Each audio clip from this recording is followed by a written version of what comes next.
Assalamualaikum warahmatullahi wabarakatuh. Hello guys, welcome back to Indonesia Netra TV. Today in this video, I will reading book chapter 11, learning the difference between play and sport. I will start. Chapter 11, learning the difference between play and sport.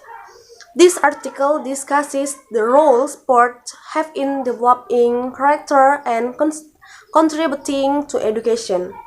L. Pierce Williams, the writer of this article, is a teacher and an enthusiastic sportsman. I like pain. This is an acquired taste and can be overdone, but pain is important to me. This rather bizarre taste makes me a fit player of all sport and a fantastic spectator. Pain raises sport from the level of entertainment to that of human achievement, and I consider it central to human education. I became conscious of the difference between play and sport when I helped organize a Sandlot football team at the age of 12. Since this was a child-directed, i.e. our parents didn't know where we were exhibiting, we had to figure out what we would do. The first thing was to schedule a game with a similar team from a nearby town. It never occurred to us to practice or prepare for the game except to do what we had done for years, run around, pass the football and yell. The result was catastrophic. Our opponents were prepared. They slaughtered us. Half the team was injured and all of us were humiliated. Follow the leader. It dawned on us that we were engaged in a sport, not in play.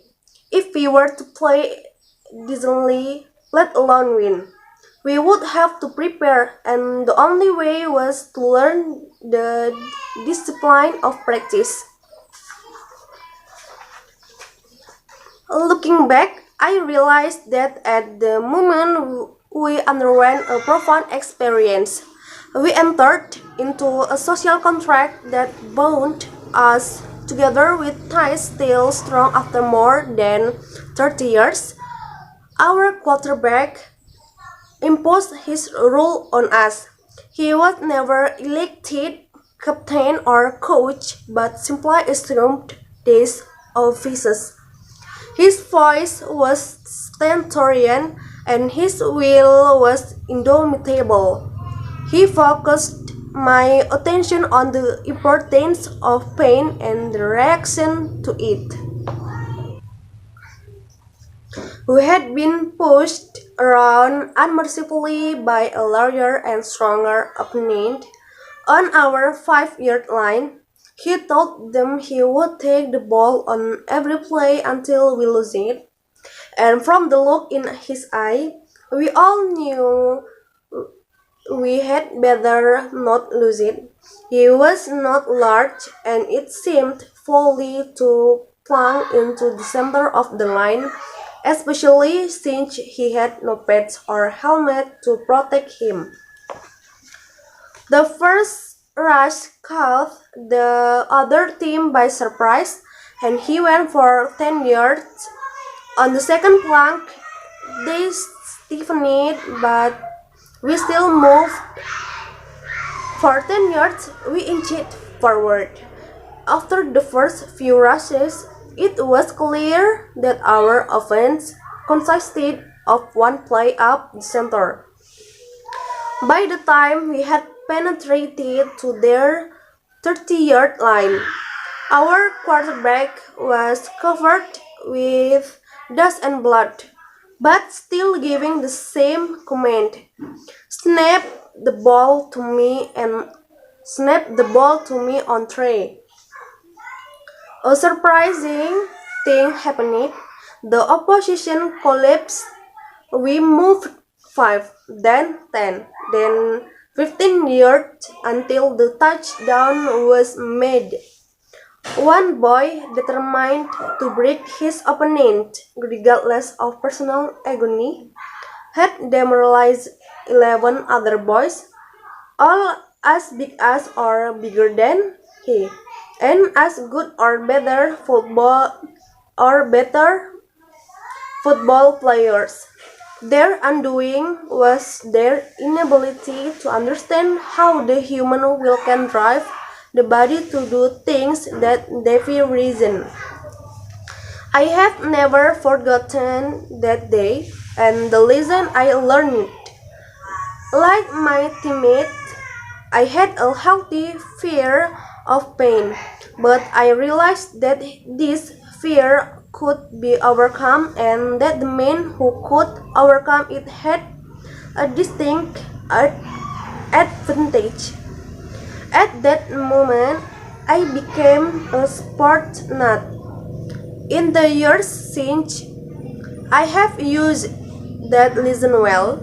Pain of one sort or another is everywhere. It is painful to confront a problem in mathematics that you cannot solve. It is excruciating to roll blank paper into a typewriter and have no words come for hours. It's hard to give a lecture that puts students to sleep or worse, that is terrible but applauded. These are mental agonies, but they are no less real than the physical. And I am convinced that learning to live with and transcend physical pain can give one the strength to conquer the mental variety, onward and upward.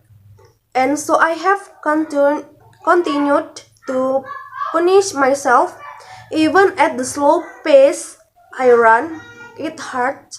My past patterns in touch football are becoming fuzzy and less clean.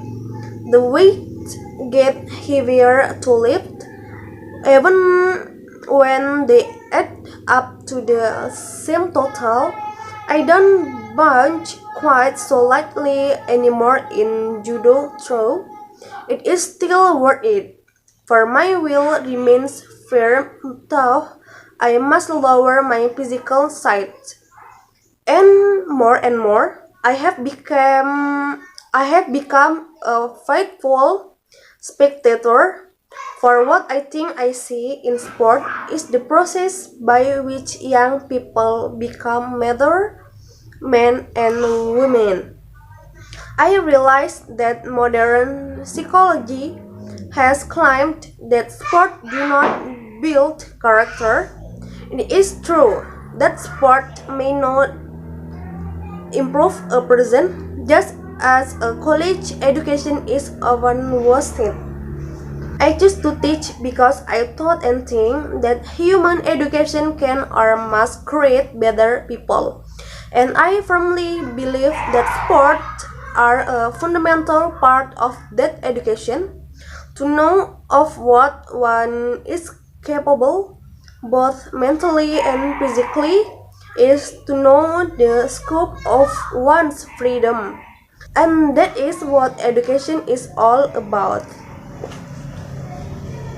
Okay, I think enough. Thank you for watching. Wassalamualaikum warahmatullahi wabarakatuh.